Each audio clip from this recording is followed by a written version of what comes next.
Hello everyone, this is Dennis coming to you from Greece, of course, and welcome to episode 10 and fittingly the start of the double digit episodes of the Red Sea podcast. I do not think I've ever started an episode with a bigger smile on my face.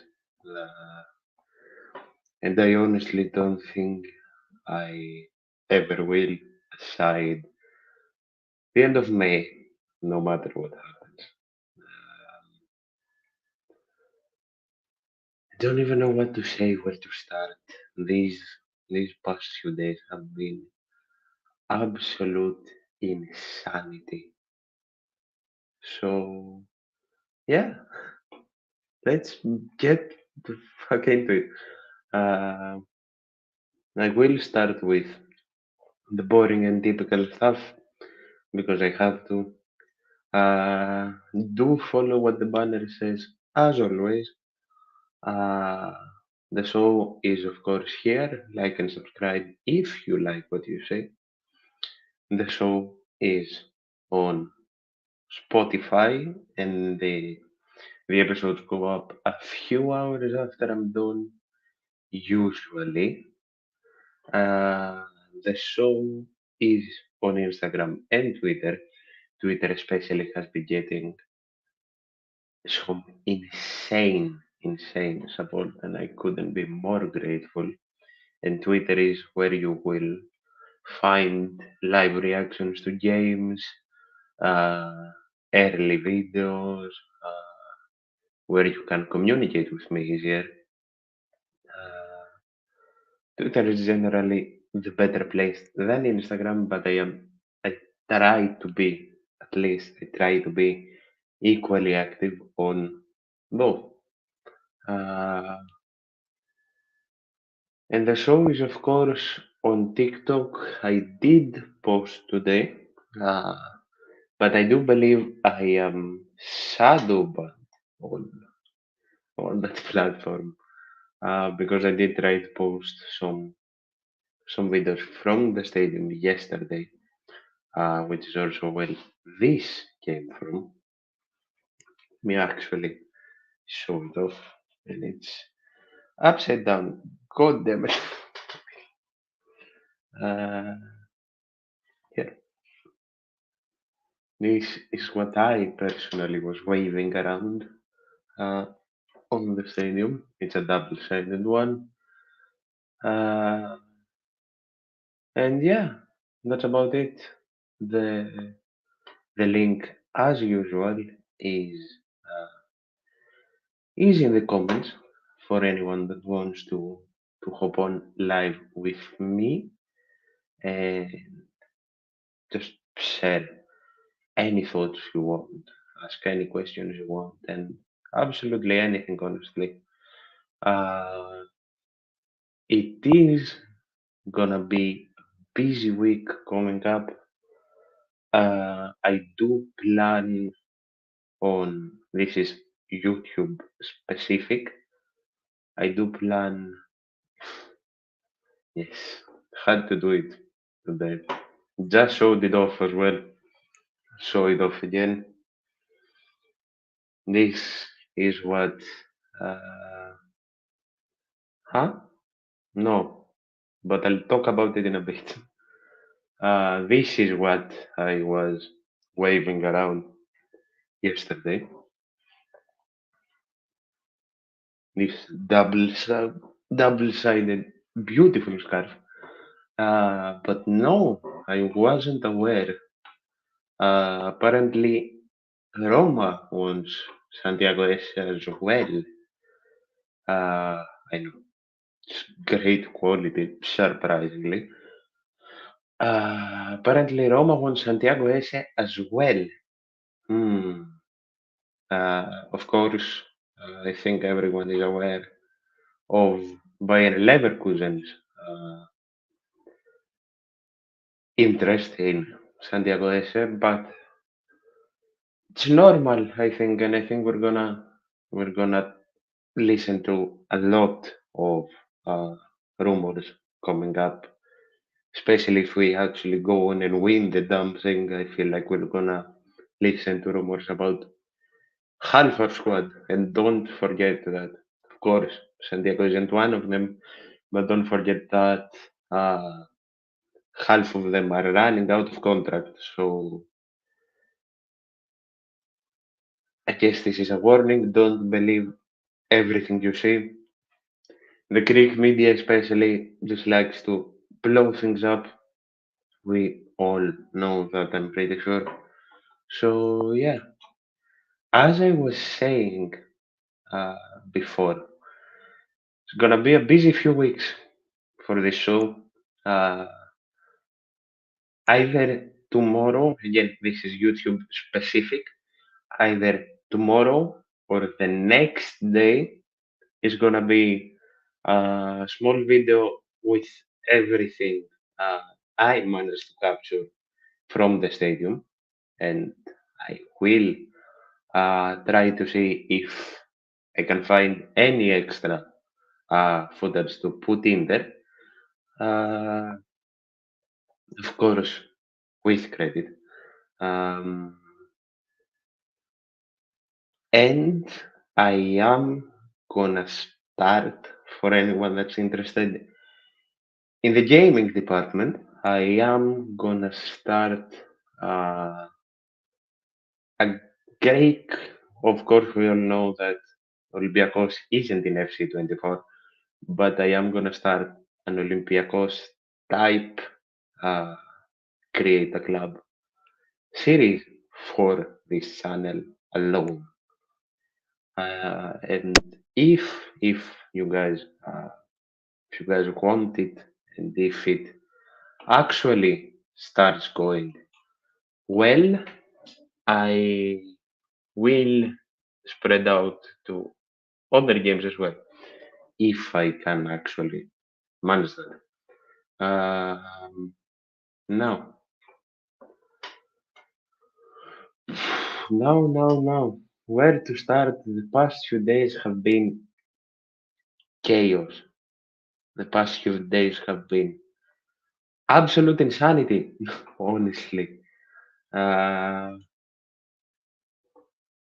think the first thing that should be said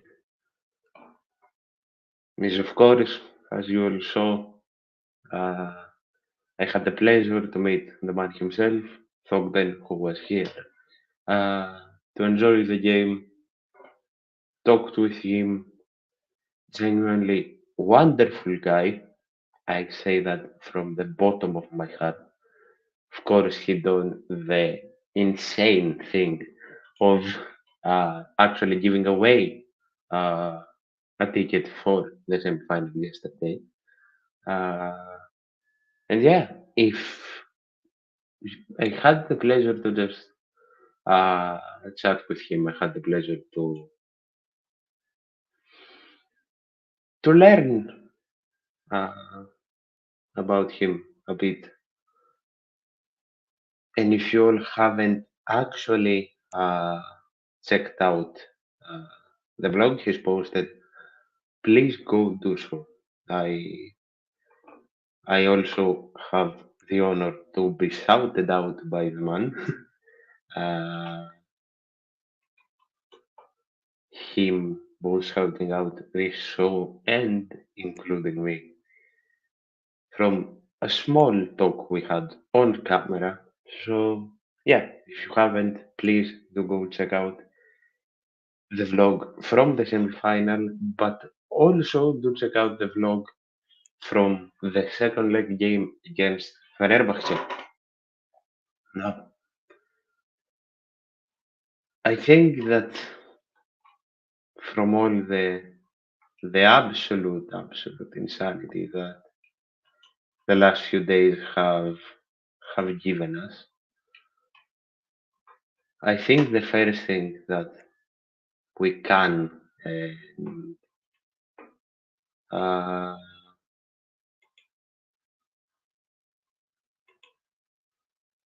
that we can say uh, is that we should be proud. We should be proud to be a part of the best multi-sport, multi-sport uh, organization in Europe. Like, uh, you all need to realize that we are on. Of course, Youth League has been lifted already. Bartzokas, who was in the stadium yesterday and met some incredible applause, uh, as deserved, of course. And it wasn't only Coach V, it was Printezis who, again, had the pleasure of seeing. Uh, it was Larejakis, it was Alec Peters, and it was Papanikolaou also, aside uh, Coach V. But yeah, as I was saying, he got probably the most outlandish Final Four qualification out of the last three. So that's second possibility. Yes. Uh, for anyone that didn't see my video on Twitter, uh, I did run into Predesis outside the stadium and he just walked through a sea of absolute insanity. Uh, but I'll talk about the aftermath of the game later. Go see the video on Twitter if you haven't. Yes. So as I was saying, that is the second possibility for European title. The third one, of course, is the handball uh, European final that we find ourselves in. The water polo final four from the Champions League, and of course, the Conference League final that we now know we are a part of against Fiorentina. This does not feel real. I know that all of you who will listen to this know the feeling, but I don't even know. God help me, I find the ticket. God help me, I find the ticket uh, for the final. God help me, it doesn't change. Uh, Excuse me, what do Fiorentina want to do? Where did you see that? Fiorentina want to sack their coach? Really? Okay, this is very shocking news.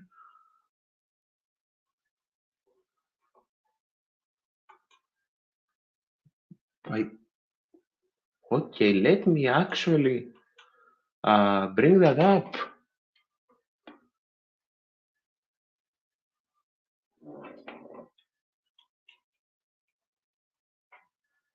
They want to make changes now.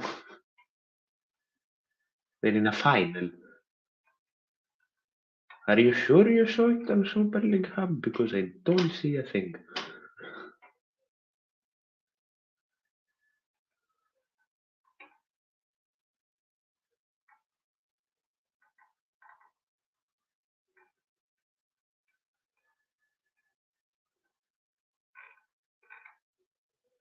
Okay, I am waiting on that. But yes, as I was saying, this doesn't feel. This doesn't feel real.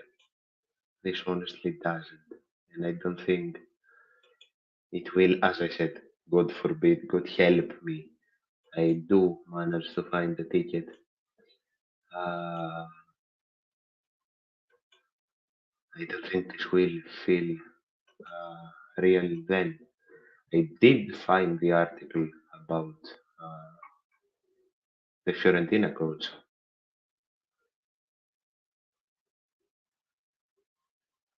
Let me actually give this a quick read to you.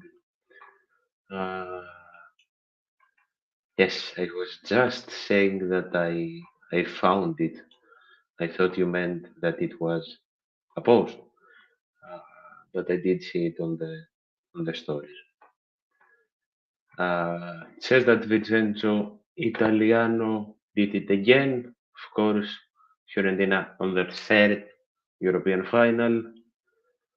Uh, Second in a row, with them, of course, losing to West Ham last year. Um,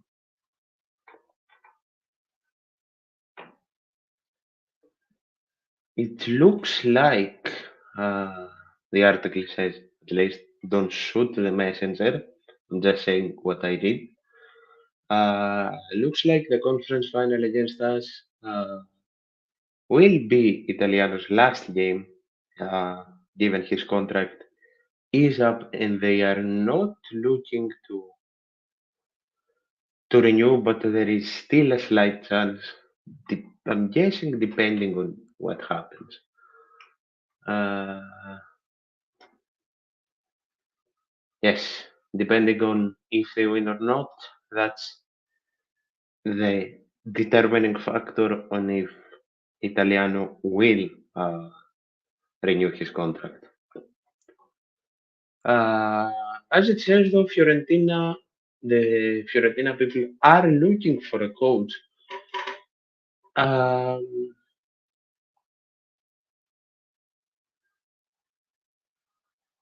According to Nicolo Sira, the favorite is Alberto Aculiani.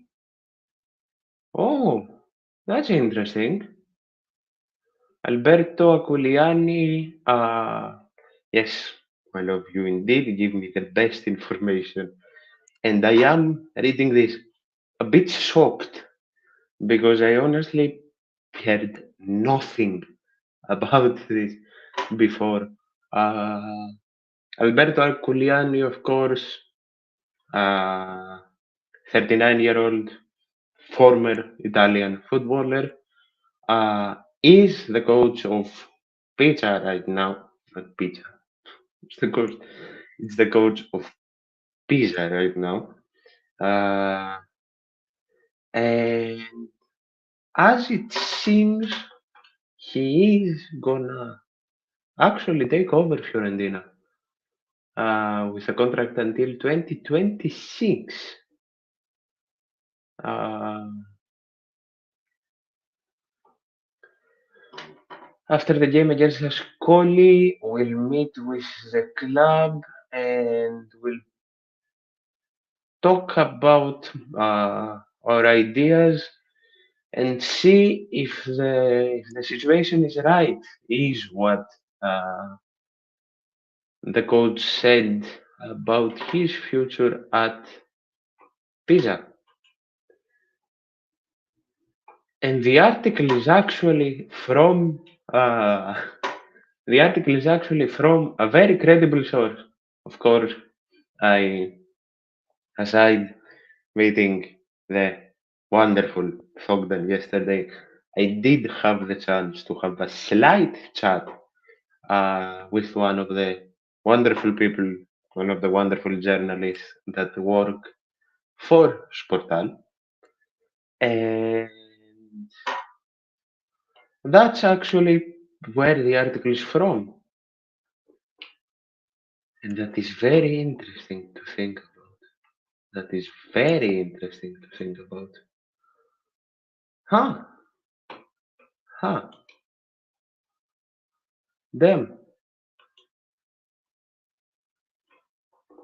them indeed. Yes, my lord.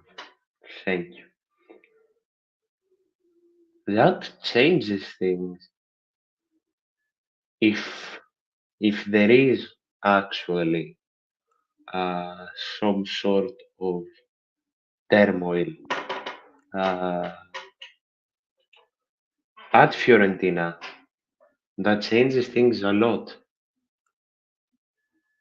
Hmm.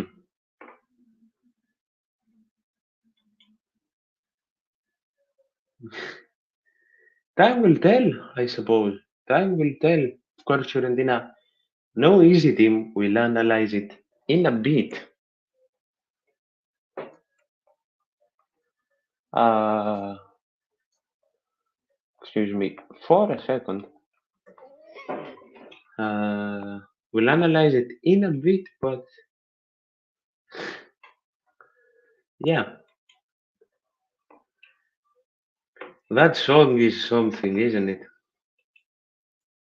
If I This is for the Greek people that follow me.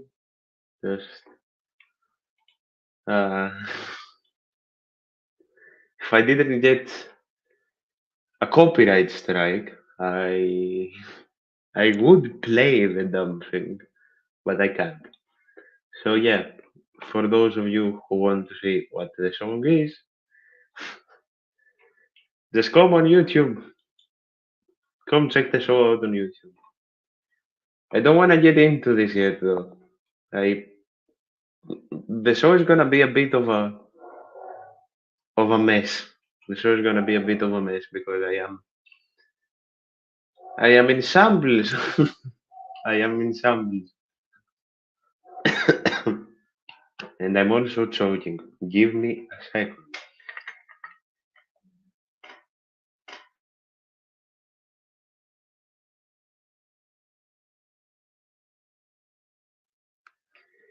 Given I'm already going for nearly 25 minutes and this show is gonna be one long one. Uh, Please bear with me because since yesterday my voice is. What? Huh? Care to explain your comment about my big ass water bottle?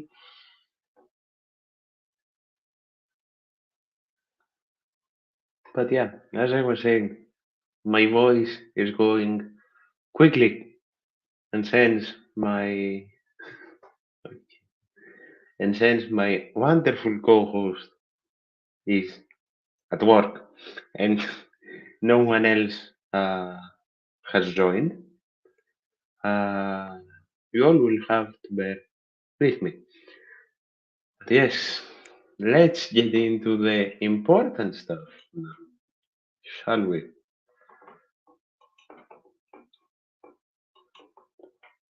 Barcelona, Olympiacos in the Palau Blaugrana, Game 5, history made, record broken for the second time. Of course, the first team that broke the 0-19 curse of the visiting team never winning. Game 5 was Fener earlier in the same night against Monaco. But yes, 59 to 63, we through to the final four.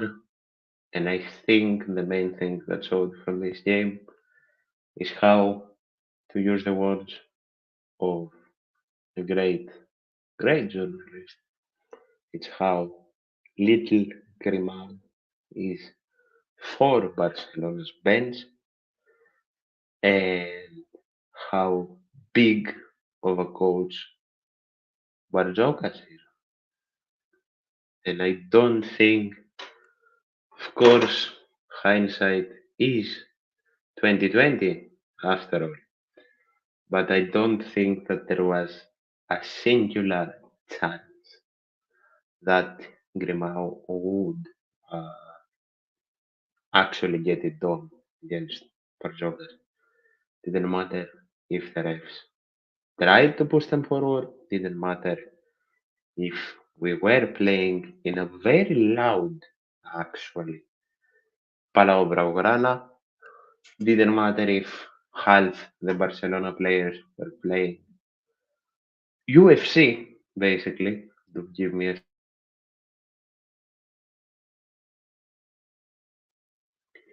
didn't want to break your eardrums with my very squeaky chair. Uh, hope this fixes it more or less. Uh, but yes, and I think something showed uh, about some players as well, whether we like to admit it or not. The thing that, in my opinion at least, gave Olympiacos this victory mainly is the defense, because most of the game we were absolutely horrible offensively. So was Barcelona, but Barcelona was contained. We missed a lot of chances. Barcelona, of course, don't want to take anything away from them really. They didn't play badly defensively either, but we were, I think, a whole level above them defensively. Offensively, some specific players did indeed shine, but not to the level that we uh, we expect on a more general term. Of course, the main man, there is a reason he got the MVP as well, is Nikola Milutinov, who came in and changed up the entire game. Like, he's the only one. I think he's the only one in the entire game that that managed to not dominate, but that managed to actually get something done uh, on the defensive rebound, uh, on the defensive rebound part, but also just completely disrupt Barcelona's flow. Uh, Give me a second.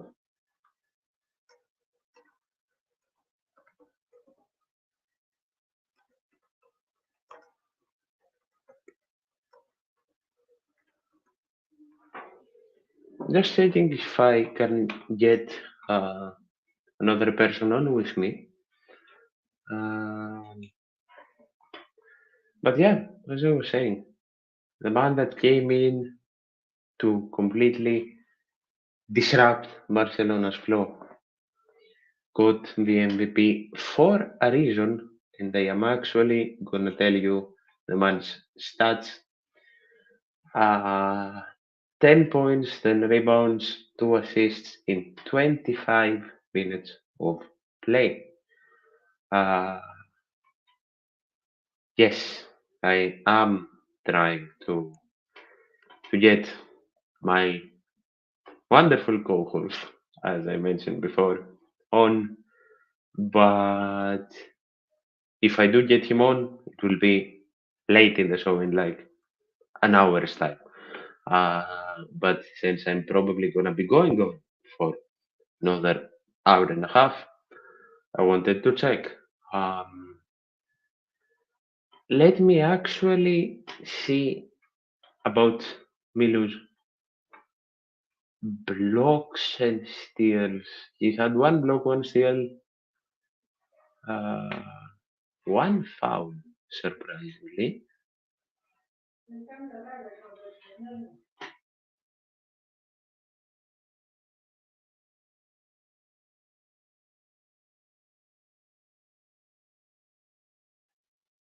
Excuse me. Uh,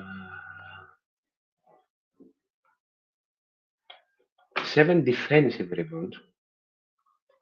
Going back to the point I made, the next best player defensively for us, rebound wise, was Mustafa Fall with 3. Uh,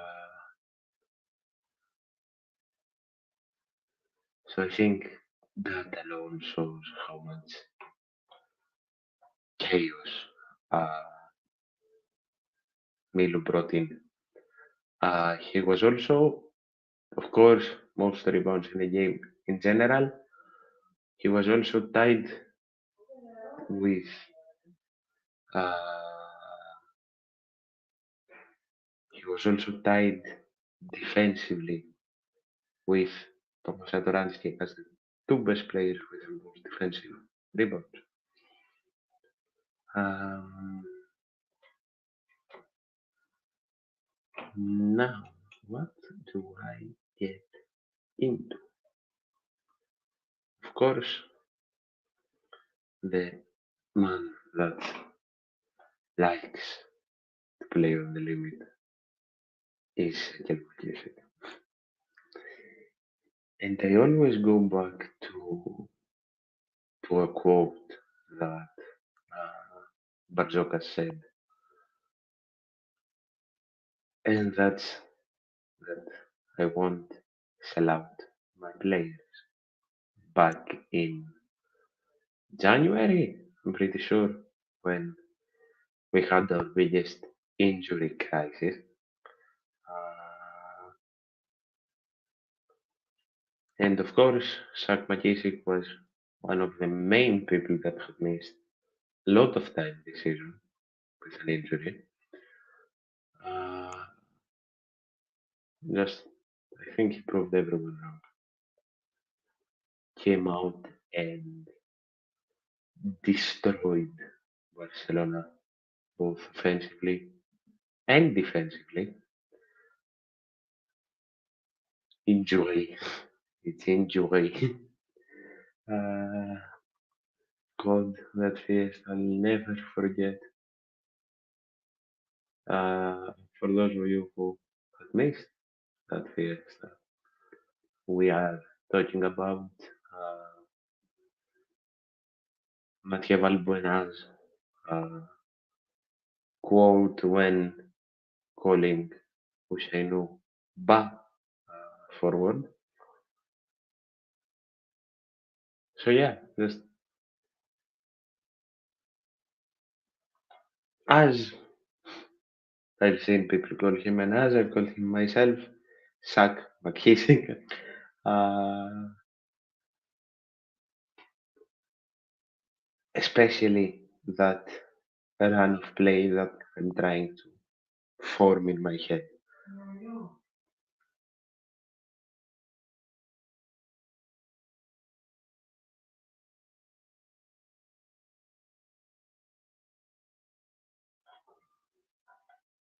Many interruptions today. That's fine.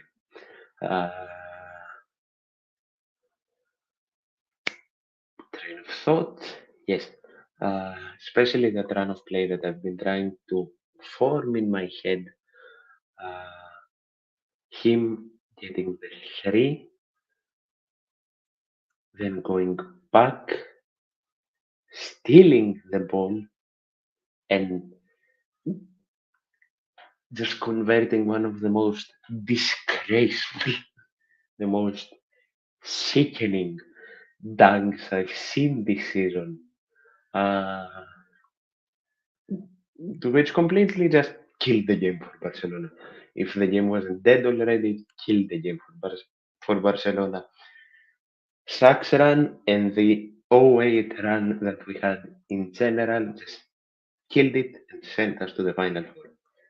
Uh, the Blaugrana was completely quiet. Grimau was looking around, lost, and just chaos. I don't know what others have said, but this Final Four is not something I expected.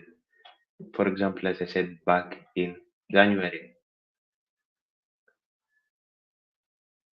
and I do stand by the opinion, and I think that this year it got.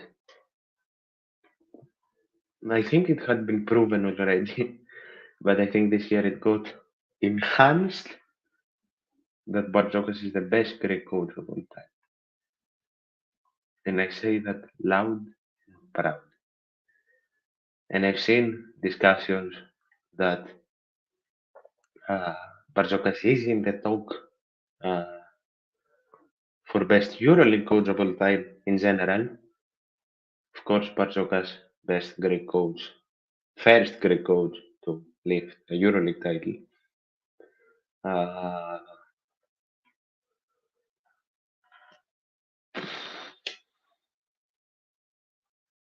I don't want to go there because I can't say for sure.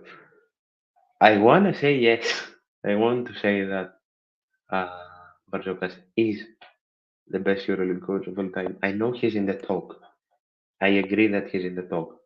But because everyone can say 50 million different factors, I won't go there. But I will say loudly and proudly that he is the best Greek coach of all time. If anyone wants to prove me wrong, in a civil discussion, you can comment, message me, DM me, talk to me on Twitter, anything and everything. I don't just respond to OnlyFans, my lovely girlfriend that has been my main support. Uh, is an Nike fan herself. I am being followed by some great Anna fans. I've talked with a lot of people already, and anyone and everyone else is more than.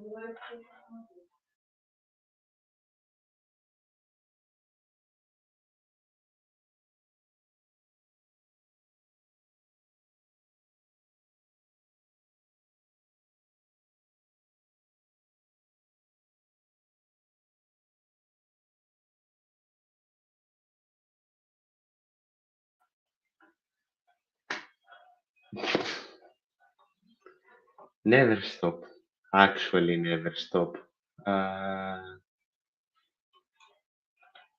I'll get into it. I'll get into it soon, I promise.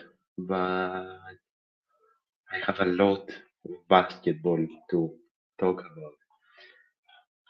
But yeah, as I was saying, anyone and everyone is welcome to respond to me. I'm down to talk and converse with everyone. This is a podcast that's meant to create, of course, safe and judgment-free zone for our people, but for everyone else as well. Uh, but yes, as I said, Shaq just being the main reason that mentality dropped. Nikola Nikola Milutinov being the field reason, the X factor throughout the entire game 5. Why Barcelona were so disrupted. And then there is another one. There is one more one that just no Milo, no party indeed. I Nothing taken away from Moses Wright. He wasn't really used properly in game 5 because uh, well, I'll get through everyone. I have a lot to say. That's why I'm saying strap in for a big one today. Uh, Wright wasn't really used properly because of Milu's just wonderful showing and Petrusev's many minutes.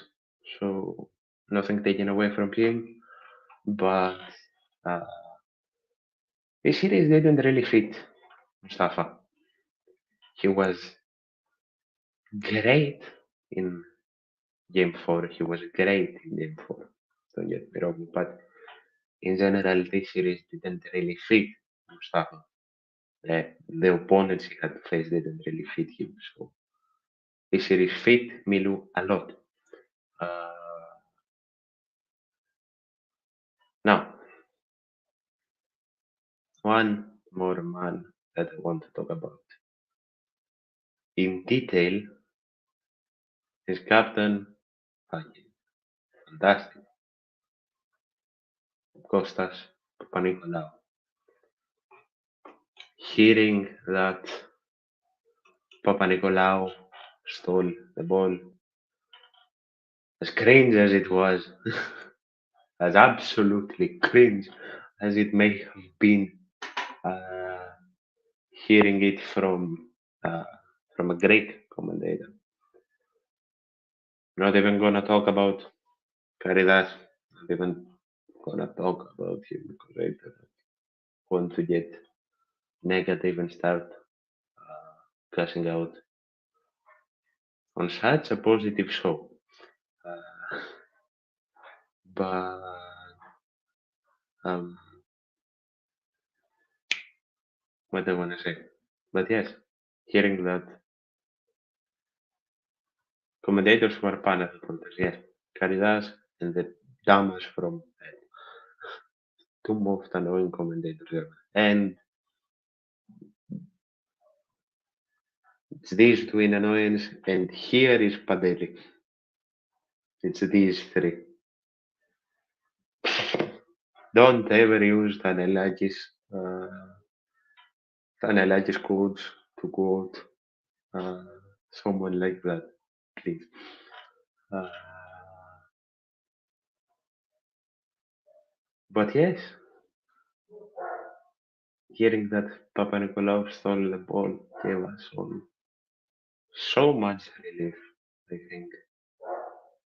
Just absolute insanity. Absolute insanity. Just hearing the silence from the Barcelona fans was was just cathartic, honestly. Um,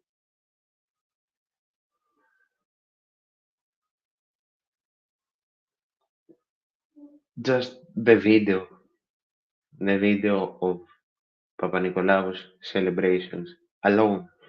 Uh, I did retweet it if I'm not that mistaken. Let me actually go check my my profile. Uh, well, there is so much to talk about today. Please just strap in, everyone. Uh,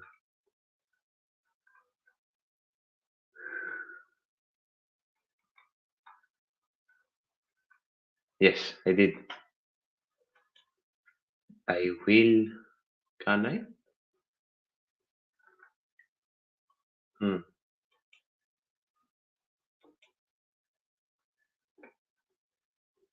I will drop the link in the comments. I can for everyone that wants to go check out the video. It is in my profile, but if you want a quick way to check it out, it's in the comments. Of course, man just posted it alone, so taking giving him full credit on that. Just I think that video disproves every single word of if Papa Nicolau had a good offer, he'd leave. If Papa Nicolau was promised good money, he'd leave. He's up there as a true captain of the club, as Prince. Been here since he was a child. Uh, left for Houston for a while, but came back even better, and just has taken the reins from Predators and has given us so many memories. And his time to lift the double thing is gonna come, and I'm sure, I'm very sure. I don't wanna say third time's the charm. I don't wanna risk it. I don't wanna jinx it. But I know his time to lift the damn thing is gonna come because he's earned it. because he's done everything for it, because his love for this club is compared to no other, and because history demands, I do believe that history demands for Papa Nicolau to lift the Euroleague as Olympiacos captain. It is too perfect of a puzzle piece for it to not fall in place. Now, uh, not done with basketball just yet. Um, Gosh, I'm not gonna trash on Nigel because he hasn't had bad series in general. Made some mistakes, missed some shots that should have been made, but Gosh hasn't had the worst of series. He's been okay. He's been very good to okay. He hasn't been bad, at least in my opinion. Now, now coming to the two that have had a very underwhelming series. First of all, Alec Peter. I do believe that Peters will find his top self again. I don't doubt that. He's gone through a massive dip, but I feel like it's expected. Did it come at a bad time? Yes. But I do believe with this break that he will work fully. He loves this club, he loves these fans. He said it himself. Uh, he said that he wants to go all the way and lift it, and I do believe he'll try his absolute hardest to get back to the top. And I don't know if it is optimistic per se, but I do believe that uh, we'll see the top Alec Peters against Madrid when the time comes. Now, none that I got asked to talk about in the comments. Um, and that's Alec Peters. No, that's Isaiah Cannon. Isaiah Cannon. Isaiah Cannon. Of course, out of contract in the summer, as far as we know.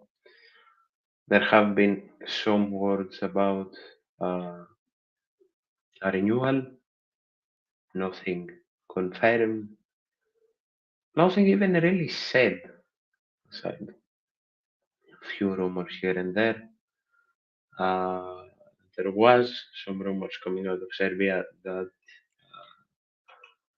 Partizan was interested in Isaiah. I do not know if that stands. That went away very quickly, to be honest. Uh, oh, trust me, I'll be sad. I'll be sad if Isaiah leaves because I do like the guy a lot, both as a player and on the field. He knows where he is. He's disciplined, he's hardworking, he loves this club, he shows passion, he lives his last breath. Uh, he's the type of player I wanted to be, and he's the type of player I like a lot. Of course, dividing the fan base. Some want him to stay, some want him to go, some think a renewal is not worth it. I would be biased if I spoke.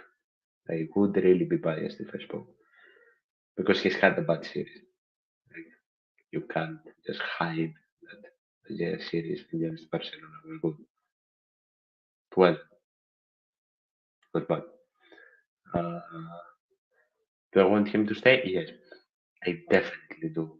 But uh, the man that knows best is Yorgos Bartzokas.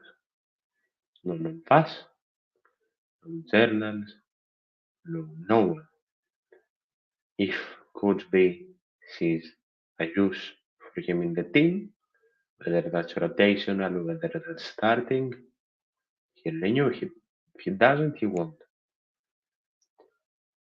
Time will tell. I don't wanna overthink it. I don't wanna overanalyze it. Time will tell. Philip. Philip not having the best of game fives, but Philip having a wonderful series in general. Petrusev had a great game four, especially. Uh, and Petrusev is looking like a massive contender for signing of the season, along, of course, with Moses Wright. Uh,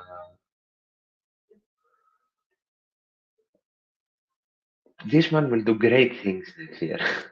Like it looks like Bartzokas has figured out his exact taking points, what needs to be worked, what he's the best at, what he's mediocre at, where he can be used, where he can't. And again, I think not my take solely. Coach B always knows best. Coach B has proven that he knows best solely by the historic qualification that happened. I also forgot to put this up, so forgive me. Haven't worked with banners in a while. But I was actually looking for a comment, and I do want to use this comment as a warning. Here,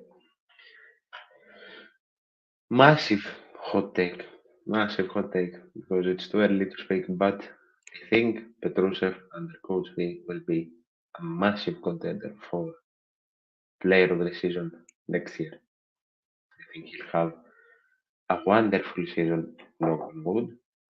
Uh,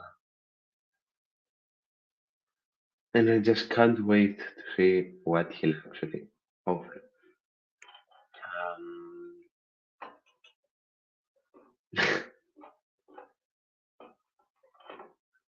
now, going back, uh, talked about Moses Wright, what happened, why he didn't play that much. Now, a man who's had a very mediocre series as well. Thomas woke up. Uh, Thomas woke up, of course, we all know what he can offer. For me, he had a good game five. For some people, he didn't. Wasn't at his best, I agree. But for me, he had a good game five. Uh, is he the clutch player of the team? No, he's not. He shouldn't be the clutch player of the team. Also must, man. Uh, but yeah, he shouldn't be the clutch player of the team. But is he? And will he continue to be a main part of this team? Yes. And he's a luxury to have here. You can just come out and call him a bad player. Uh, Talked about the fall. Larzaakis, of course, coming off of an injury, did what he had to. That's about it. As mentioned, we're on our way to face Real Madrid in the final four, and one of Panathinaikos or Fenerbahce in the final if we get through Real Madrid.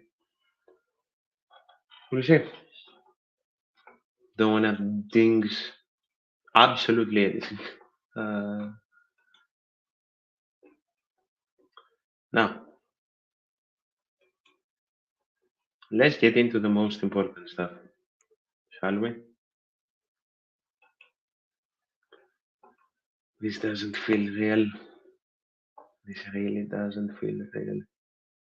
A European final. A European final. I think if I say it 100 times, it still will feel very, very, very, very fake.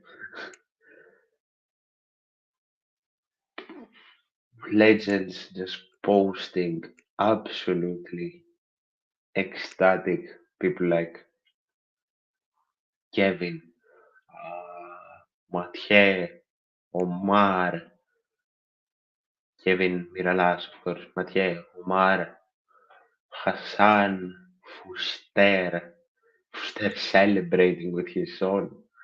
Uh, we got a massive, massive congratulations, us and Jose Luis Mendilibar, of course. I'm sorry. Uh, us and Mendilibar got a massive, massive, massive congratulations from Ernesto Valverde. Just a joy to see. Joy to see those comments from Ernesto just congratulating his his childhood friend, uh, congratulating a coach he respects massively. Um, just the honor, uh, the honor of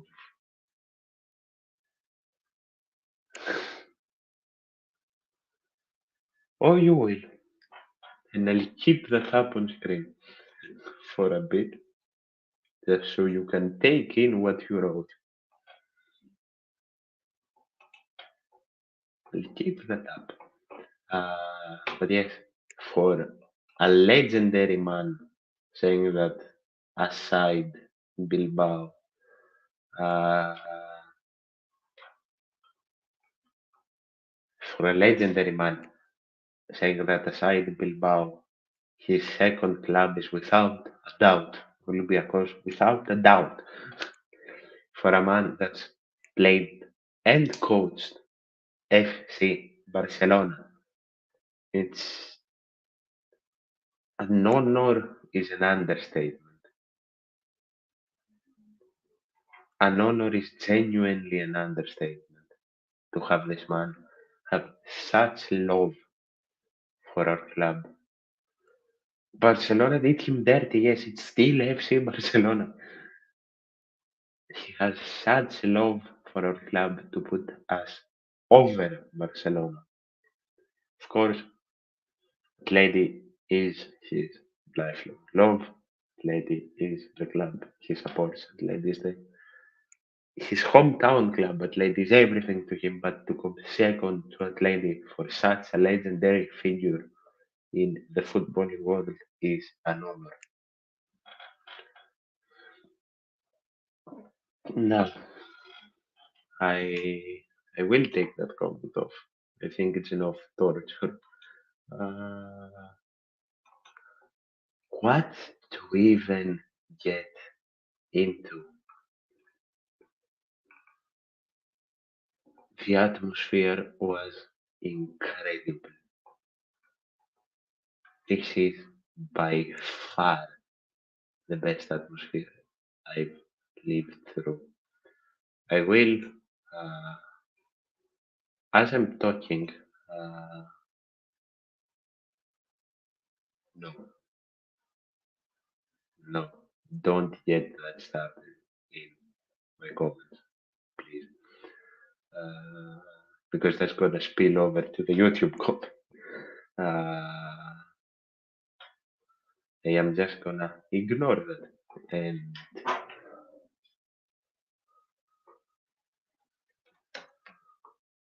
as I get a video downloaded to show you all, a video that, aside the tears, uh, aside the absolute tears that this team gave us yesterday, aside the absolute insanity that I won't ban you, said the absolute insanity that we had yesterday.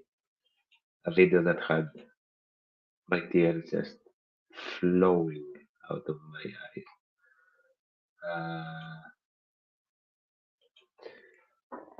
I'll repeat what I said at the top of the show that either tomorrow or the day after, so either Saturday or Sunday, I will be dropping a video YouTube only with everything I've managed to capture from the game. Uh,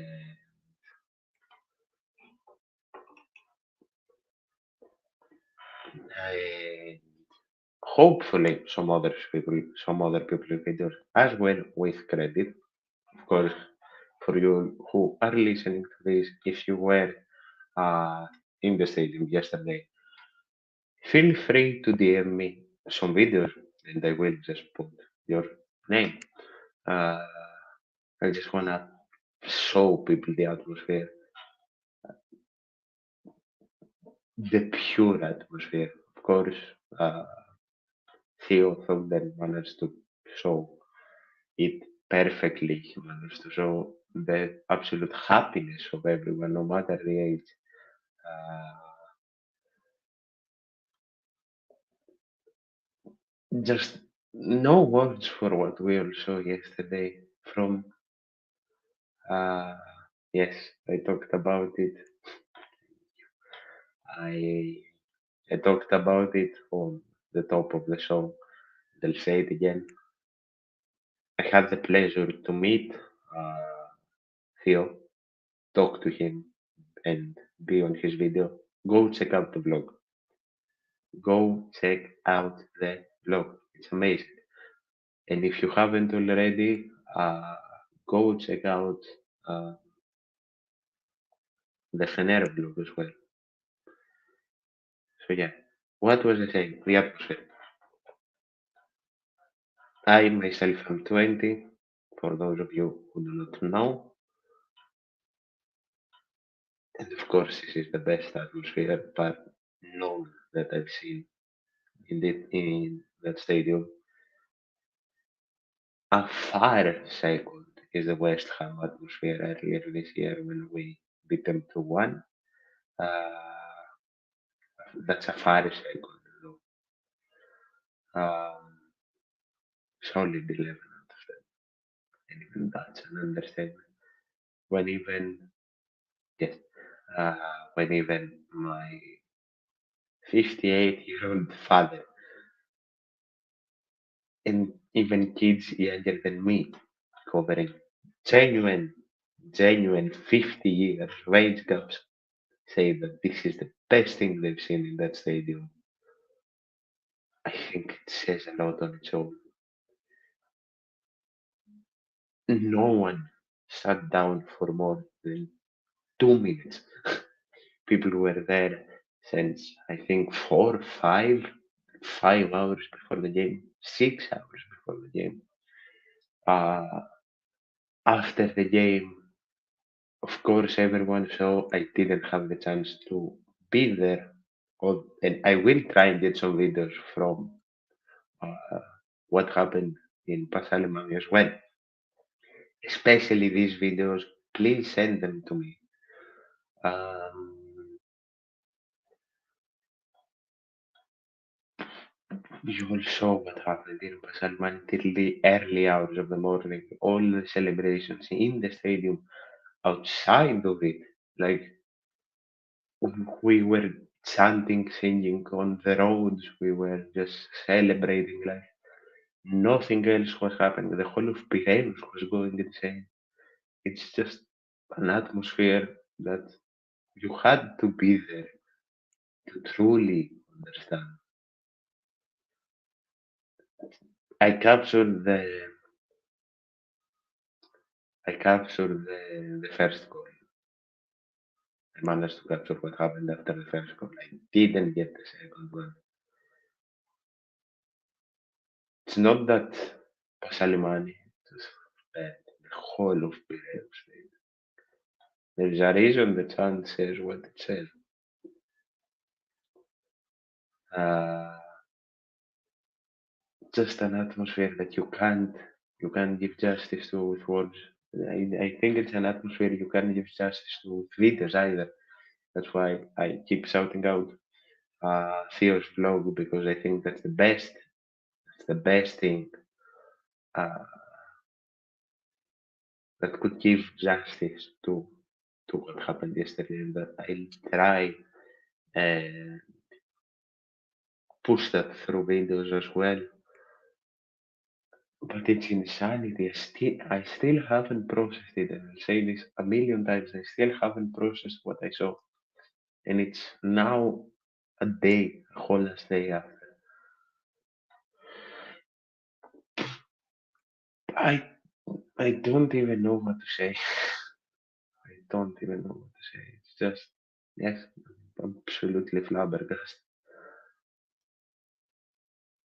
I can't say any words for what happened.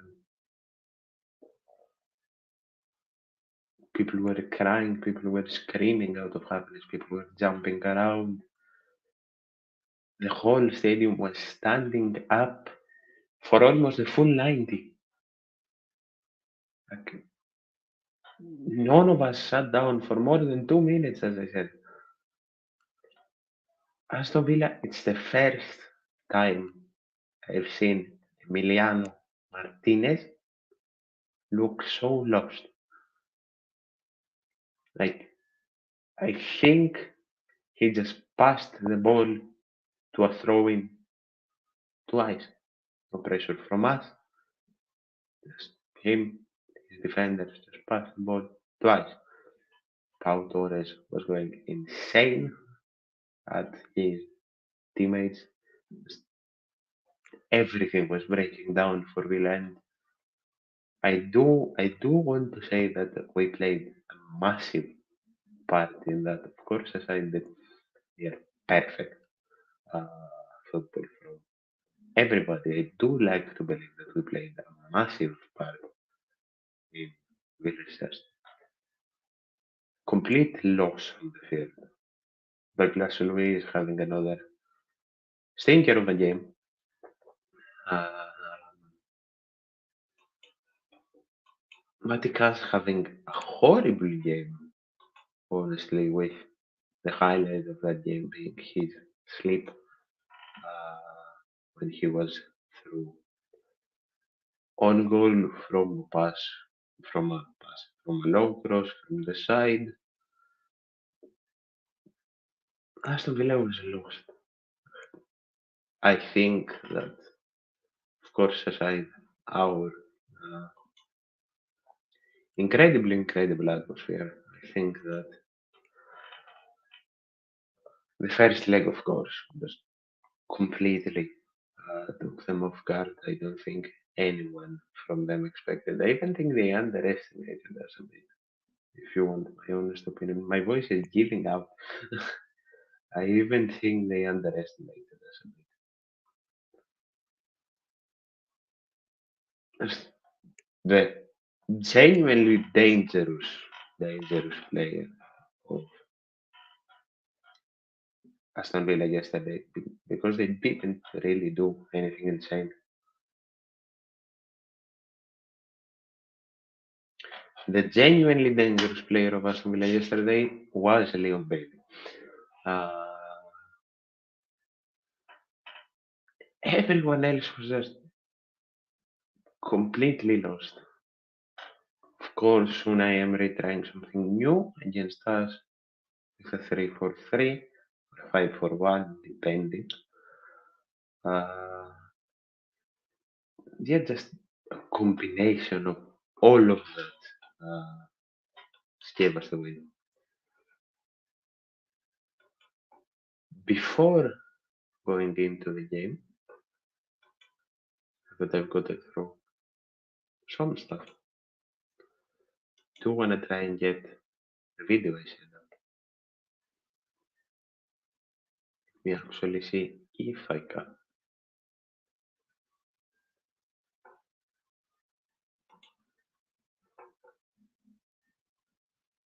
This should be it. I'll test it.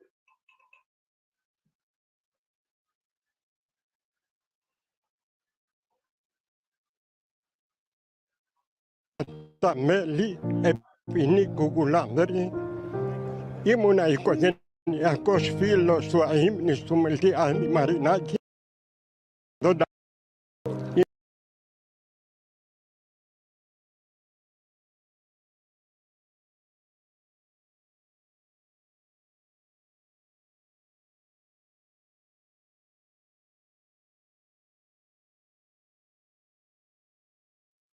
Wait, we're doing this live. I'll figure it out.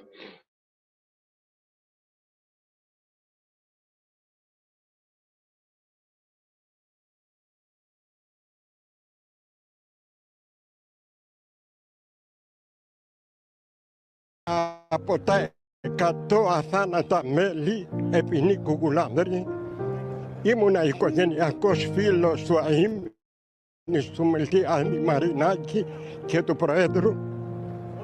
Έχω χορτάσει πρωταθλήματα και κύπελα και θέλω να πεθάνω με ένα ευρωπαϊκό.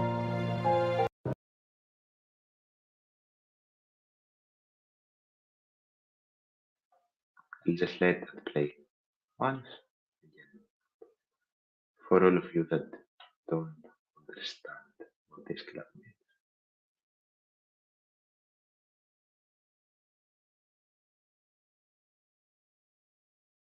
Είμαι 88 ετών, είμαι από τα 100 αθάνατα μέλη επινίκου γουλάνδρη.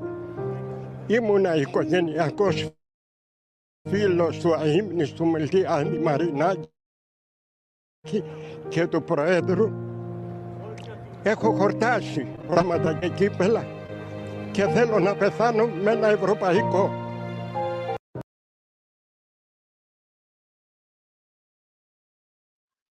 I'll cry again as well. I really wish we didn't like this band.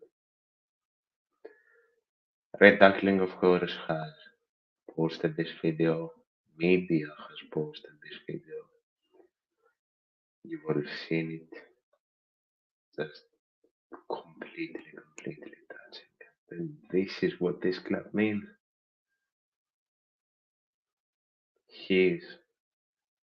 This man's generation, the 100 immortal people of this club's fan base. My dad's generation, mine, the one after mine, and many more. We'll talk about God, I'll cry.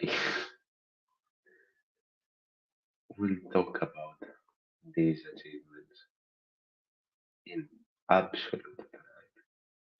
And we're lucky to witness stuff like that. We're lucky to have players, the coaches, the people that we do in this club. And we need to be grateful. We need to be grateful. Ah, God, excuse me. That video just gonna make me cry again. Now, do wanna get into some records first. Now, a specific man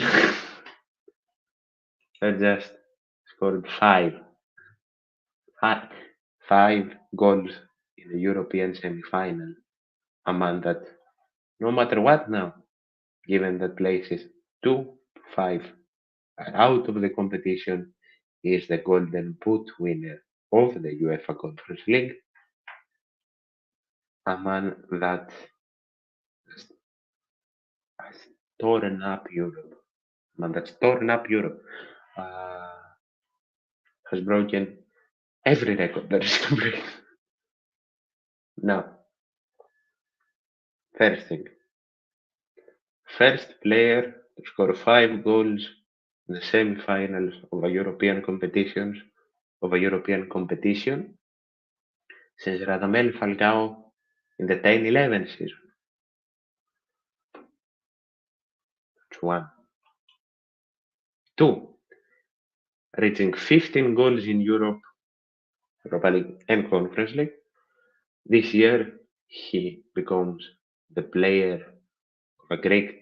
player of a Greek team with the best player of a Greek team with the best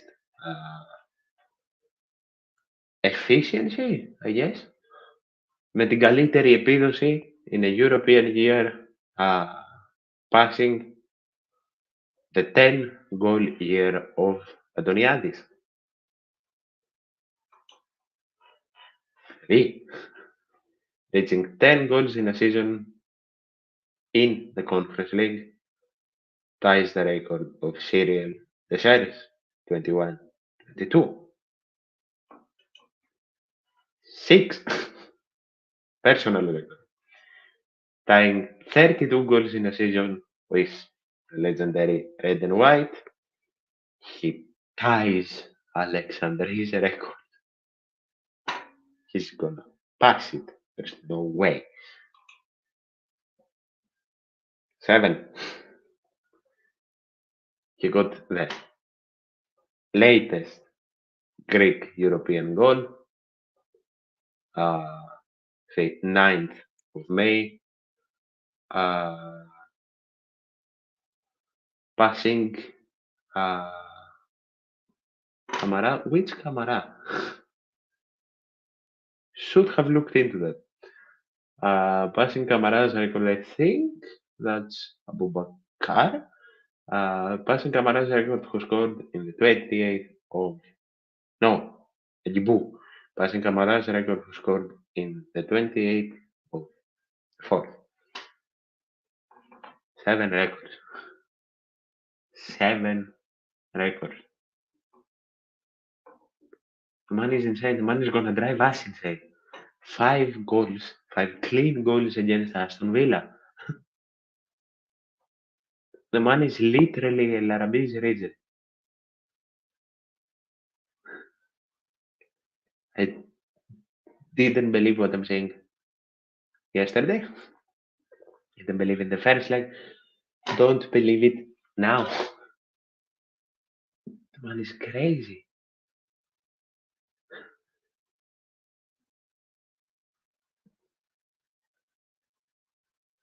And he's proven me wrong.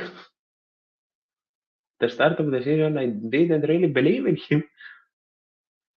I think most of us didn't. We better renew him. Better renew him. Absolute insanity. Absolute insanity. What else do I want to talk about? Of course, how could I forget? Vicente Iborra. Vicente Iborra, a man who has grown to absolutely adore this place. A man who has grown to absolutely. It's what I said. Sometimes players need the right coach. And for Vicente Iborra, that right coach is Jose Luis Mendilibar.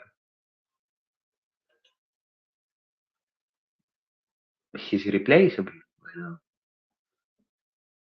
I mean, the man has benched Andre Horta. It's crazy. It's really insane. Of course, you all can go back and say the apology for what I posted.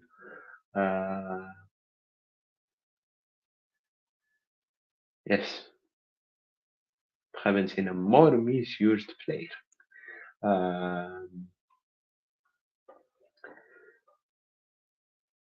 I've apologized publicly and I will as many times as I have to. Now, intermission. Found another video. I will play you what Valverde said. Give me a second.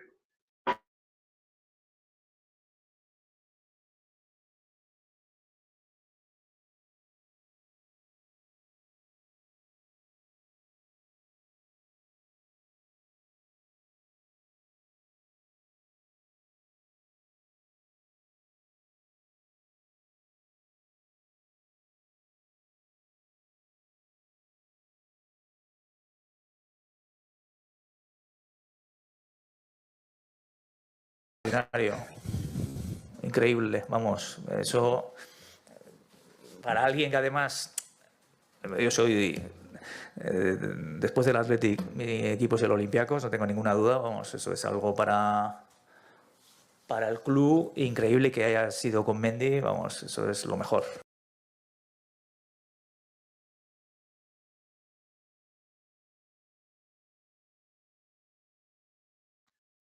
For all of you that don't understand, as I said before, come check the show out on YouTube or go check my Twitter. One of the two. As I said, just absolute honor for this man to say that. But yes, going back to Vicente Iborra. I don't know what will happen with him in the summer. I don't know if he'll renew. I don't know if he'll go back to Spain. He wants to go back to Spain. We all know that. But he's become an absolute legend in this club. I think it's safe to say. And no one will forget, especially these two showings against Aston Villa. And for me, he starts the final. Like, there's no way he doesn't start the final, right? There's no way he doesn't start the final. Don't mind me being at a loss since yesterday. I'm just scrolling to see if I want to get through. If I'm missing anything, I want to get through. Even the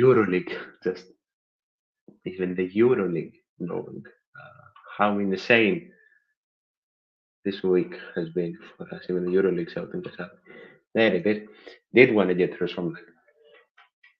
Before I actually get into the game, I want to give a special shout out to a man that has become an Olympiacos fan faster than a random thing. And thank you for once again bringing that up in the comments. I know this isn't an Olympiacos thing, but this is a live podcast. Like I told you guys, I am a massive sports and football fan. I am going to talk about a lot of things. What is Xavi doing with my? How are they doing this? Like he's gonna pull an undefeated treble in his first full season as a coach. That's insane. That's crazy. Just wanted to get that out of my system because it's baffling. uh, now, going back to that special shout out,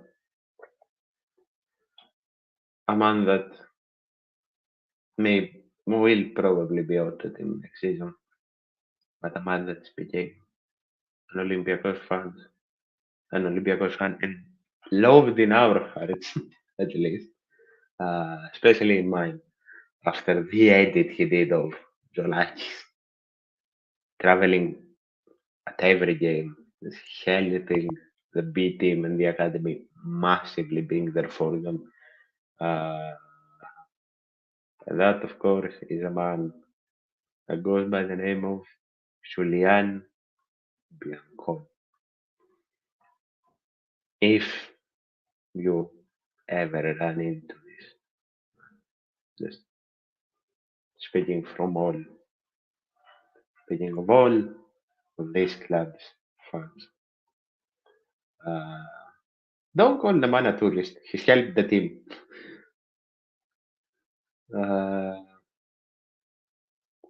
Thank you.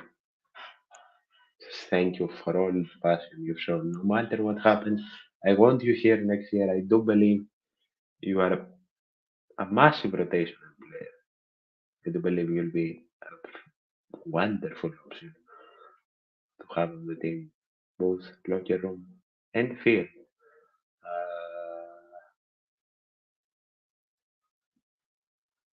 Just thank you. That edit, I want to see if I somehow can find it and get it up. Let me actually see if I can get photos up.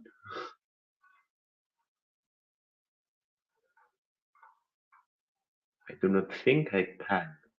That's the very sad thing.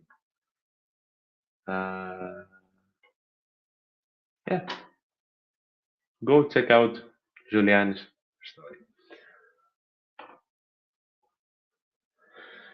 Now, now.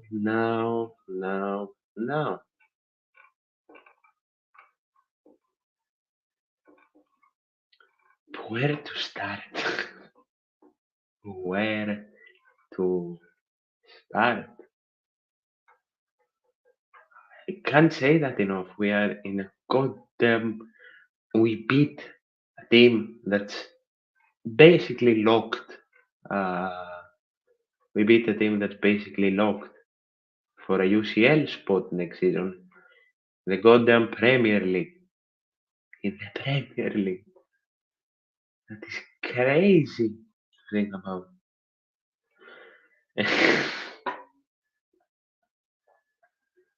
um, to speak on that. To speak on that.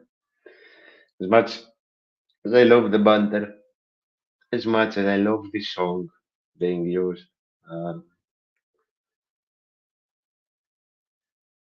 just even Marinakis came out and said that. I hope, first of all, I hope it doesn't change.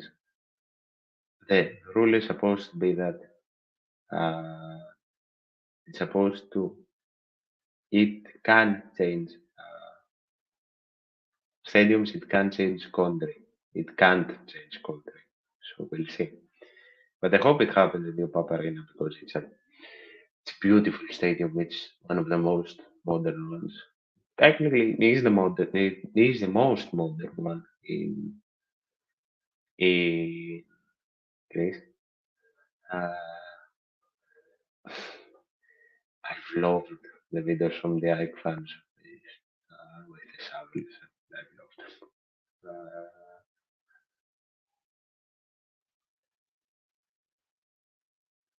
I mean, I am calling it a Papa Arena because that's how most people know it. UEFA called it Ike Arena. I don't know if that's better.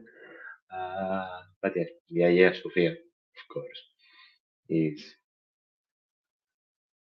one of the most modern stadiums in Greece, and I do hope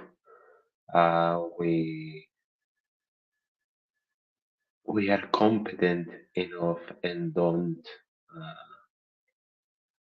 embarrass ourselves in front of the entirety of Europe having to change whole as country.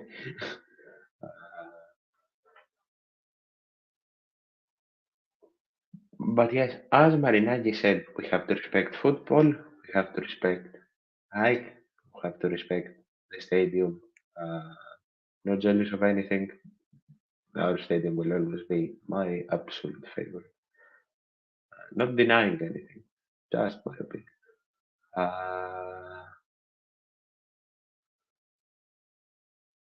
Yes, we have to respect football. We have to respect the honor that we have. We have to respect tag. We have to respect the stadium if it so happens there.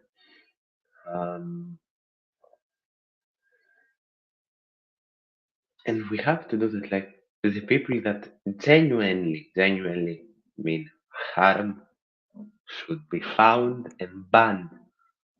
And I am talking about our fans. Of course,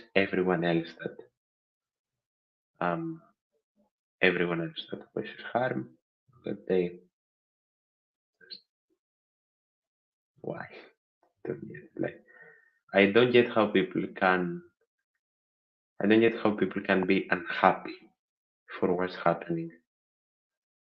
I don't get how people can be overjoyed. No matter what team you support, we're hosting a European final in this country after so many years. Greek football is getting positive attention after so many years with a Greek team in the final. Banter is banter, banter is perfect no matter what team is coming from. Banter is perfect in Europe and in Greece. But the fact that it's It's an actual threat to host final hearings. So dumb. So dumb. Exactly. That's how it should be like. Okay, let me actually bring that comment up. Um,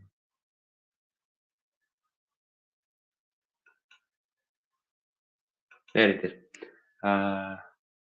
Banter for the teams is okay, but as a country in general, we should be proud, honored, especially AEK fans, as my lovely girlfriend is here, saying that it's an honor to have their stadium host a European final. I don't get how AEK fans, again, not the AEK fans that are saying it for jokes and banter. That's different. That's okay. But I don't get how AEK fans just wanna ruin such a great night for Greek football. I don't get it. I mean, I get it because it's Greece, but I shouldn't get it. It doesn't make sense.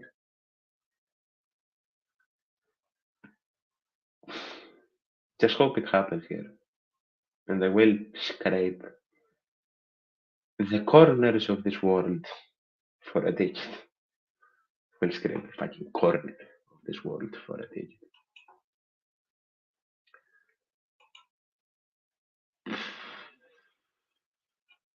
Is it finally time to get into the game?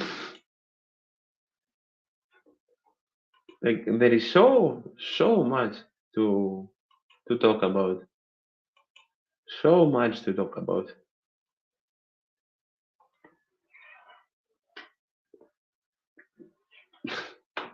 I'm flabbergasted.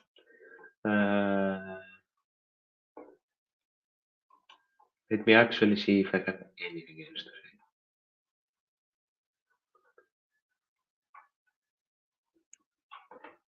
Two things.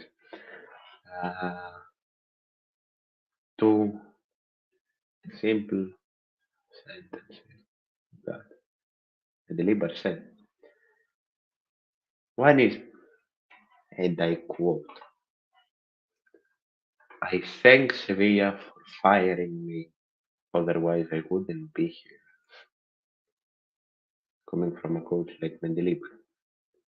Two, and I quote, I wish to be at Olympiacos as long, if not longer, than Bartzokas is. End quote. Man has praised our fans, man has praised our stadium, our players, our quality. It's an absolute honor. It's an absolute honor. Exactly, exactly this. Thanks for firing me, Thomas. I wanna keep that up. I wanna start that comment.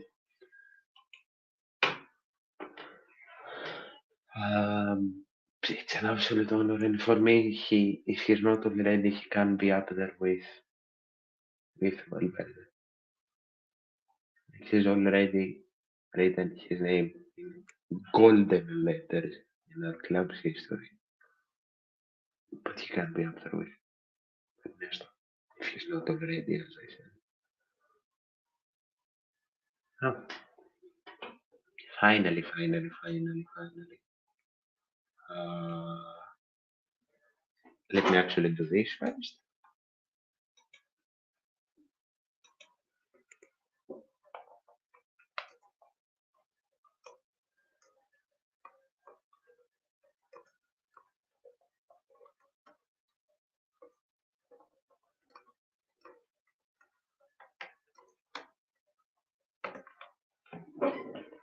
Do that. Finally, time to talk about the game.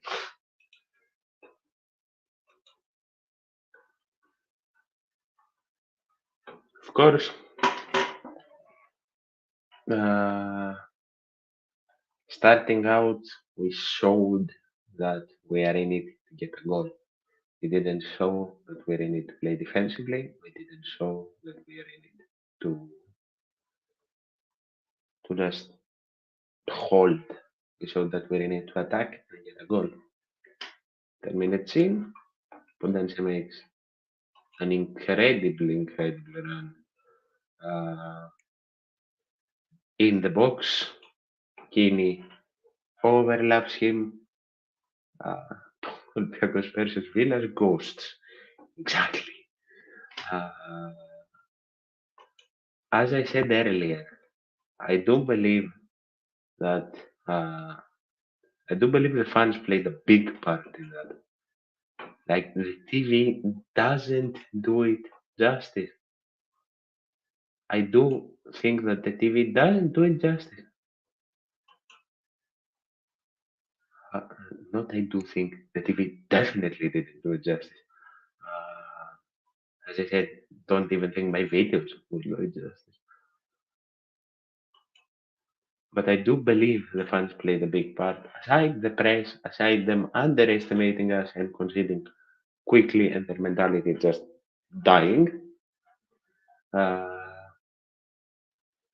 it was insane. It still is insane to talk about. But yes, as I was saying, Podence finds his way into the box. Kenny overlaps him. He finds him. Uh, Kenny plays an incredible cross, actually, to Ayub El Kabi, who just slots it in with his shin. Don't know if that was accidental. I don't know if that was on purpose. He just slotted it in. Uh, Stadium went insane. As I posted on Twitter, I will plug my Twitter as many times as I can in this video. Uh, Vanillakis went insane, the fans at home went insane, everyone went nuts. Uh, and just the mentality that you saw Emiliano Martinez just dropping to the ground. You saw half the Villa players just dropping to the ground. I don't I don't mean if it was on purpose for him to hit it with his shin. Of course it wasn't on purpose. I mean if he meant to shoot and if he didn't just stumble onto a goal. uh, but yes, after that, uh, after that, what my brain can recall, that's why I want someone else in here that just watch the game through and through. That especially even was in because with the chaos of the atmosphere, you will saw that I talked about the atmosphere for like nearly an hour. For all the chaos of the atmosphere, just can't think of half the plays. Should have watched the highlights again. Did earlier, but should have again. Uh, I can recall Fortuni's shot that was saved, both barely and both not. But the main threat that we had the entire game from Villa was that wonder strike of a Leo Bailey attempt that Jonati saved, as I saw today with his head. A save that, at least in my opinion, got us, yes, got us a qualification, got us half the qualification. Because if we had considered a wonder strike like that, and we went into halftime tied, of course, wouldn't have been easy for them, but would have been very hard for us too. Going into the half uh, up completely, you saw that even Unai Emery was dead mentally. Uh,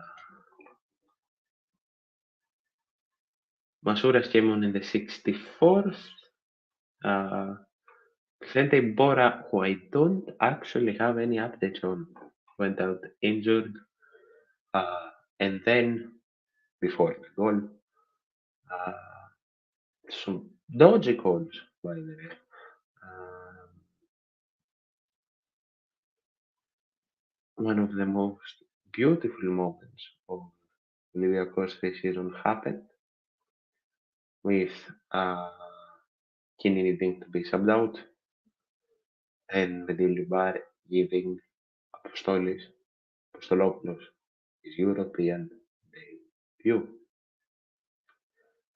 And the man almost scored immediately. If the play was in front of my eyes, that's why I remember it so well. Masouras went up the wing. Apostolopoulos tried to cut inside, and Masouras misplaced the pass. Otherwise, Apostolopoulos was through to either get an assist or attempt to score. Then we come goal number 2, which is one of the most beautiful sequences I've seen from both players and fans. Cholakis having the ball, just punch it up, finding uh, finding a running Ayub El Kabi on his own, I think passing Konza, if I'm not mistaken.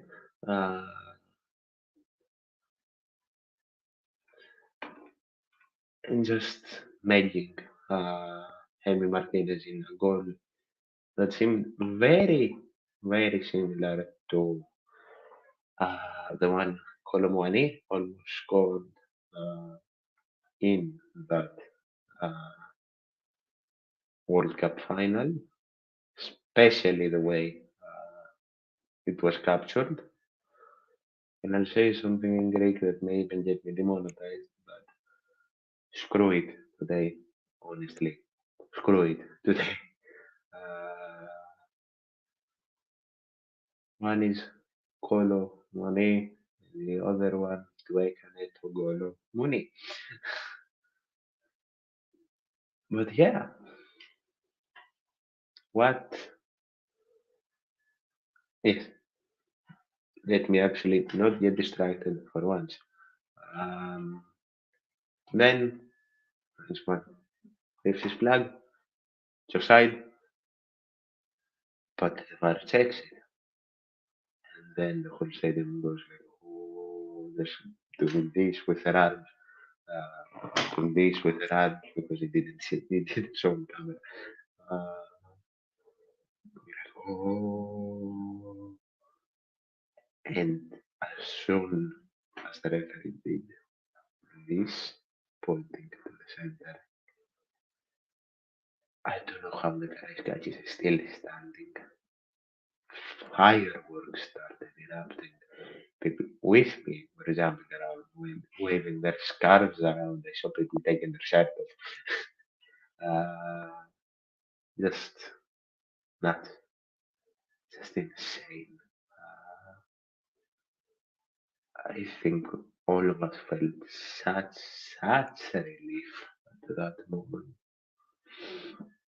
People started crying. I'm gonna start crying again. People started crying. I started crying. Just going absolutely insane.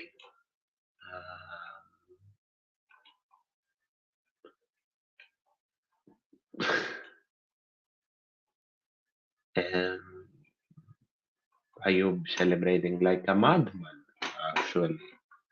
And the whole team uh, celebrating like genuine insane. They are actually gonna have a guest on the show.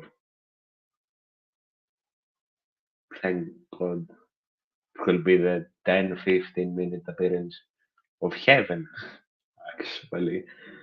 But yeah, I will go on quickly.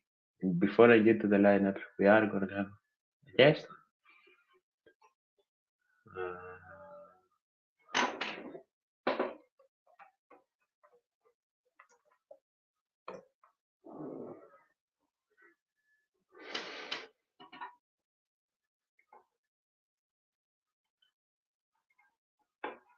but yeah, just goal goes in and people go insane, as I said. Uh,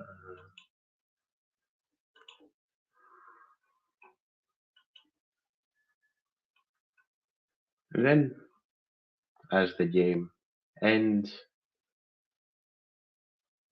best celebrations ever. Team just uploaded like the the genuine gods they are in the history of this team. Yes, I am not analyzing anything because I am waiting. I am waiting for a specific someone to hop on uh, and just share their thoughts because I get before I get into the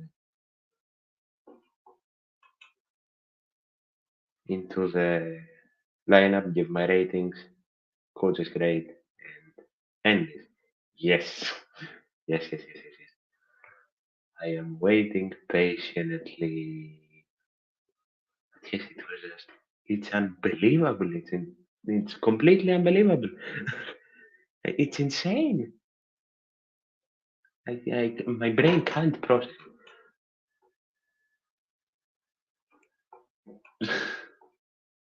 I I said it before. I'm repeating myself constantly, but I don't think words can describe what happened. Um,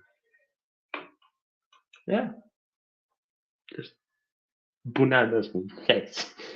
Yes, yes, exactly. It's wild. Uh,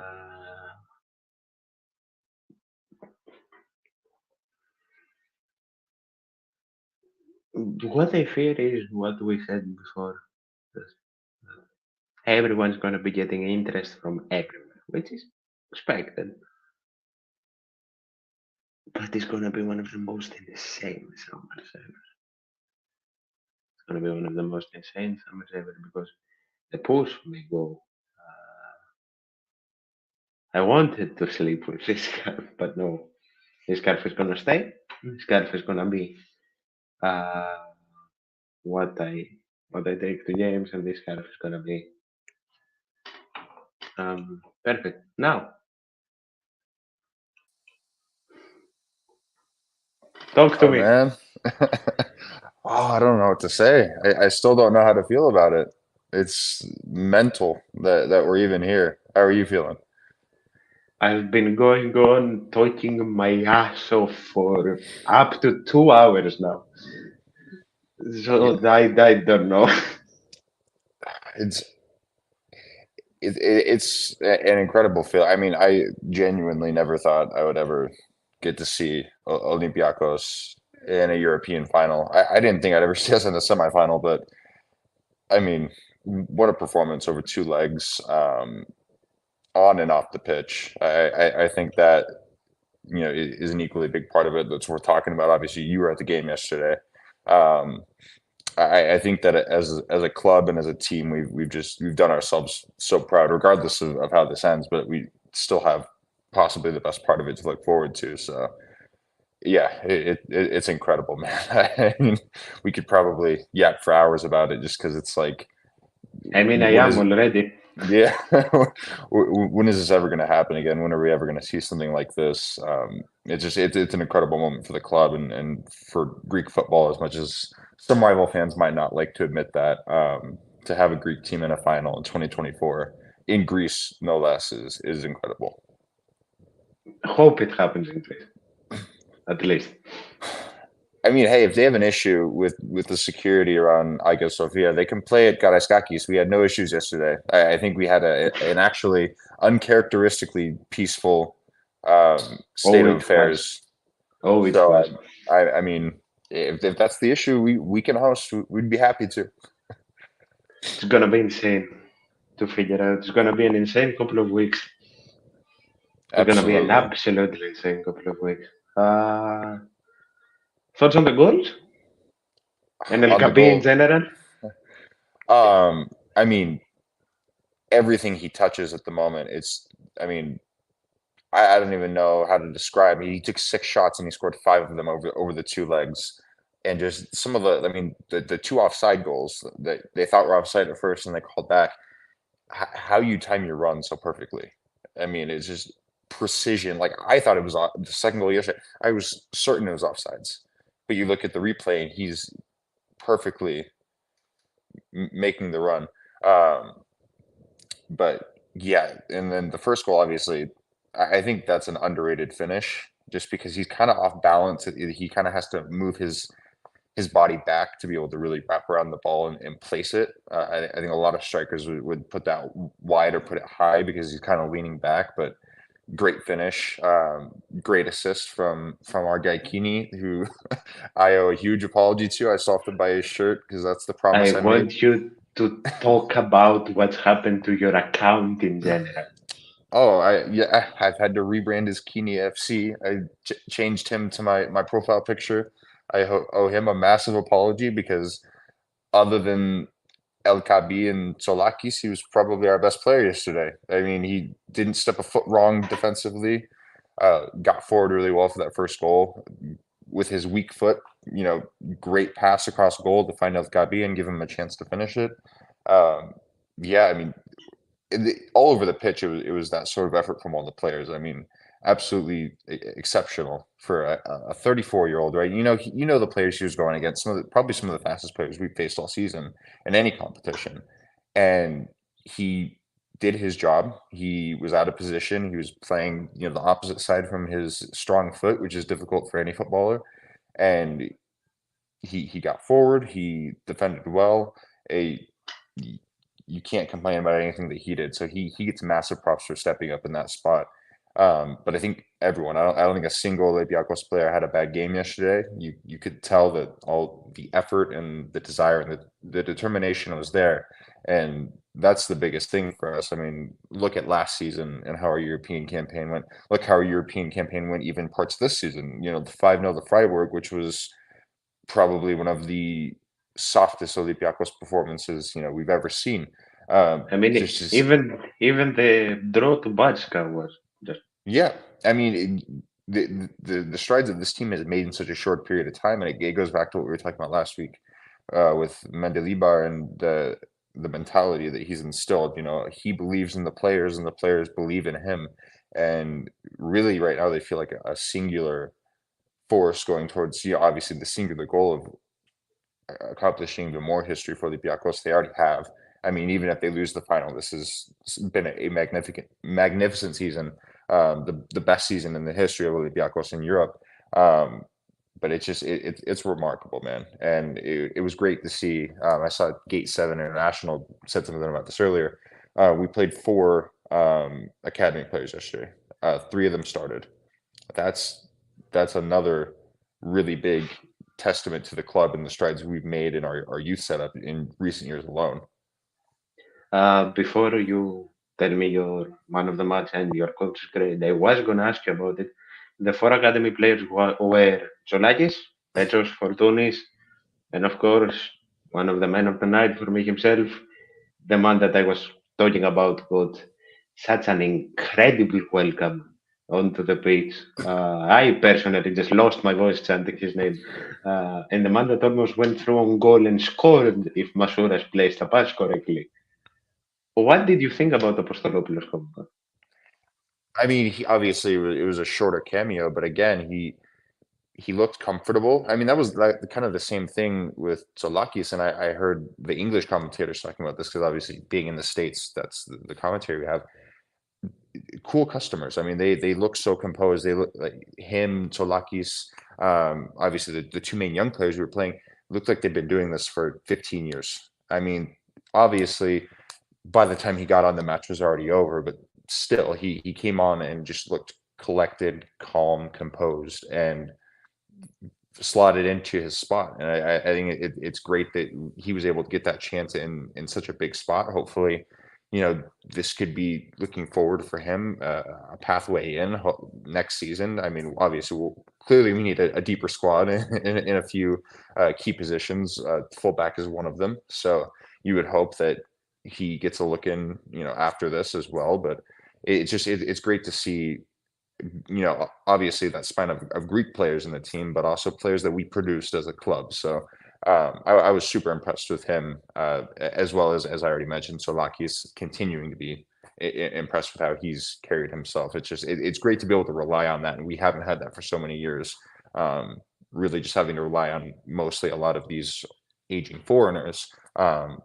Granted, we've got some really good performances out of some of those guys now, especially with El Kabi. But yeah, it's great to see that shift happening at Olympiacos, and you see the immediate effect it can have on our results. Yeah, just honestly, it feels amazing to finally have a duo of coaches now with Mendilibar and Silaidopoulos that you finally know that academy people are gonna play. Uh, I know I have you for a very limited time, so just give me your man of the match and coaches. I mean, I would actually I would give two man of the match. I would give one to El Gabi, obviously, because he scored the two goals. But I also want to say Tsolakis. I mean, he got the assist on the second goal, which I think that's been an underrated part of his game since he's come into the first team. Is his distribution for young keeper with both feet is incredible. That was obviously great, heads up play, and got the ball down the field, and we put the tie away. That was really where the tie ended, in my opinion, just because knowing how good Villa are, if they got one goal back when it was 1-0, I would have started being a little worried. But that was really our insurance right there. So I thought that was a great play, and obviously I think every save he was called to make, he made. I think that one in the first half of Bailey deflected It's off the it's defender. exactly what I was saying. Yes, it's what got us half the qualification. That just wonder shot that he saved. Seeing the highlights today, he saved it with his head. Yeah, I mean he's been standing on that head for the past 5 or 6 European games, however long it's been since he came in. I can't do the math in my head. But he was incredible. So I think he deserves a lot of praise as well. But really it's sevens and eights at a minimum, all around the pitch. I really don't think there was a single Olympiacos player that had even a mediocre game yesterday. They were all fantastic. That's why MVP is impossible for me. Like I'd argue Ibora, I'd argue Carmo, I can argue for absolutely everyone. One thing I loved about that the TV didn't show is that the moment Apostolopoulos stepped on the pitch, Carmo ran to talk to him and give him instructions, which is absolutely amazing to see for a player that's on loan, nonetheless. Hmm. Well, I think that's just one of the great shifts that we've seen. One of the players who didn't even play yesterday, who I would like to shout out, is Biancone. He's followed the team everywhere. He hasn't been registered for Europe. He couldn't play in any of these games. He was in Bachkatopolo when we beat Maccabi. He was in Istanbul when we beat Fenerbahce. And he was there again last night, pitch side, celebrating with the team. How easy would it be for him to, be sulking with the fact that he can't play, right? We haven't seen certain players. I haven't seen Gelson Martins. I haven't seen. We saw Fran Navarro there last night, but we haven't seen him along the way. To be fair to Martins, he was there. He was there. Oh, he was? Okay, maybe I missed him. But granted, Biancone has been the only one I've seen consistently at every game. And I think He's that, not again, that been in the first team only. Like he's been in the B team games. He's been in 3 youth league games, if I'm not mistaken. He was at the mhm, final, definitely. mhm. I mean, I just like I feel like that's the kind of the same breath as Carmo running over and, you know, trying to coach up Apostolopoulos. I mean, it speaks that there's a togetherness in the squad, and I think that's hugely important, especially considering the fact that we kind of are competing with two different teams, domestically and in Europe, just because we have so many players that aren't registered, and it helps us to be able to rotate. But to see that everyone's together, that they're all here for the cause, even the players who are on loan. Hopefully we can get Carmo permanently. I mean, granted that price tag will probably be very high, but um, he would be fantastic to have around. So I've been impressed by that from not only the players who have played, but the guys who aren't getting in the squad as well, especially Biancone. So I think he deserves a shout out, even though he hasn't gotten to play. But yeah, it's hugely important to have that togetherness in your team, top to bottom. And for a player that nonetheless will probably not even be in the team next year, if the rumors stand, they're just very, very applaudable, I think is the best word that can be said. No, you have to go, I think. So any final thoughts? Um, I guess to touch on Mendilibar, because I know you usually do the coach grade. Obviously, I think he gets an A+. I think the nuance he approached yesterday with, rather than going out and I feel like the press was a little less accentuated yesterday. Like it didn't seem like they were jumping out of their socks to like go chase this game or really kill Villa. I think what it started with was nullifying any way back into the game for Aston Villa. Again, giving them a curveball that they wouldn't have been expecting. I think that's why we had the success we had in the first leg. They didn't expect us to go to Villa Park and take the game to them. This week, they probably would have expected us to come out and put more pressure out from the off. I mean, they started with a back five instead of back four this time. And instead of that, we looked to nullify everything they had going forward. I was watching the game yesterday with some Villa fans, and their comments were, it feels like there's 20 Olympiacos players in the box. It feels like there's 20 Olympiacos players between us and the goal. And that is what it felt like. It felt like everything that Villa tried, there was a wall in the way and they couldn't get through it. And then obviously that gave us the platform to go forward. I do think we did press as well in our spots, but I just feel like it was very calculated, very composed. And again, we can hit on that a ton. I think that really goes back to Mendilibar. So I really like how he approached the game in both legs, but last night as well. Obviously, showing respect for the opponent, but having the confidence that Olympiacos and the squad can outplay them, despite the fact that we might have less talent on paper. So I would give him A+, and then just general thoughts. It's going to be a fun couple of weeks. It'll probably be the longest 3 weeks of my life because it's probably just going to keep setting in little by little that we're in this position. It hasn't fully yet, but it's just it's incredible that we're even here right now and that we get to play a European final. As I said, the best multi-sport organization in Europe. From the 18th to the 29th, play best case scenario 5 European finals. The final one It's being the incredible. football one. It's insane. Thank you so much for joining once again. Yeah, thank you for having me. Sorry, I'm at work right now. Otherwise, I would be in my Olympiacos shirt. But yeah, what a time. Thanks for having me. What All right, see you, man. see, insanity. Absolute insanity. I think I'll end it there. We're going on for over 2 hours. Thank you guys for taking by. If you've heard the entire thing, do like and subscribe.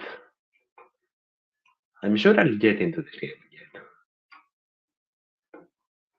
Thank you.